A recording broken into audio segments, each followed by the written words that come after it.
Alors la maison Pur Ricard a été fondée par mes parents et moi je suis tombé dans le chocolat quand j'étais tout petit, j'avais 7 ans et ça ne m'a pas quitté. Plus de 45 ans après, je suis toujours dans le chocolat. Est-ce que vous avez peut-être des sources d'inspiration pour vos créations Alors c'est essentiellement les voyages, les spectacles, les moments d'émotion.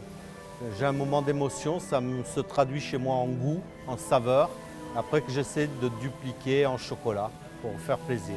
Du coup, ici à Cannes, c'est plutôt le cinéma, les paillettes, les stars. Est-ce que ça vous inspire pour cette édition du Salon du Chocolat? Alors ça fait déjà très longtemps que Pur Ricard est partenaire du Festival de Cannes pour le film et on est content d'être pour ce premier festival du chocolat, enfin pas Salon du chocolat à Cannes.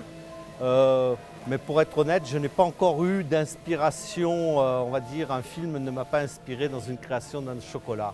J'ai fait déjà pour la danse, j'ai déjà fait pour le théâtre, mais ça ne m'est pas encore venu pour un film. Ça ne saurait tarder. Et hormis le chocolat, quelles sont vos passions dans la vie?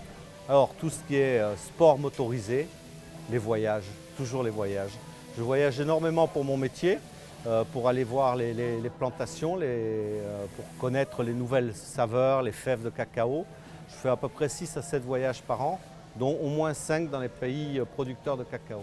Plutôt Amérique latine? Amérique latine, Afrique, Asie. Très bien. Votre plus grand rêve? Pouvoir faire encore plus de voyages. On l'a bien compris. Le dessert que vous détestez? J'aime pas trop les desserts. Tomber dans le sucre depuis tellement longtemps que ça peut être étonnant, mais ça me rappelle le travail. Donc ce que je préfère, c'est plutôt les fromages, des choses comme ça. Parce que chaque fois que je goûte du sucré, ça me rappelle le boulot, j'analyse et je ne prends pas du plaisir. Donc vous préférez les préparer pour les autres? Voilà. Un juron peut-être que vous avez l'habitude de pousser lorsque vous ratez un dessert? Oh, je préfère pas les dire parce que c'est vraiment grossier. Dans votre frigo, vous avez toujours? Du fromage, de la charcuterie, des bons vins, des bonnes choses. Mais étonnamment, les chausseurs sont les plus mal chaussés et on n'a pas de chocolat à la maison, ou très peu, au grand désarroi de mes enfants et de ma femme. Pour les fêtes, du coup, ce sera plutôt vin ou champagne? Ce sera les deux, pourquoi se priver? Et où? Moi je préfère et à où? Vous êtes plutôt chocolat fourré à la praline ou à la liqueur? Ni l'un ni l'autre. Je préfère les ganaches vraiment pur cru, pure origine, quand on retrouve que la saveur du chocolat. Votre fête chocolatée préférée? Noël, Pâques? Ah, en tant que chocolatier, c'est Noël, c'est le plus gros de notre activité, c'est 44% du chiffre d'affaires. Vous êtes un artisan droitier, gaucher, ambidextre? J'étais ambidextre, petit à petit j'ai perdu, maintenant je suis plutôt droitier.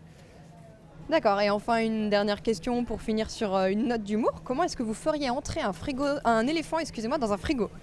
Déjà, il faudrait enlever toutes les bouteilles de vin, la charcuterie que j'y ai stockée, et puis peut-être que j'arriverai à mettre un éléphant dans mon frigo. C'est la bonne réponse. Je vous remercie beaucoup. Bon salon. Merci.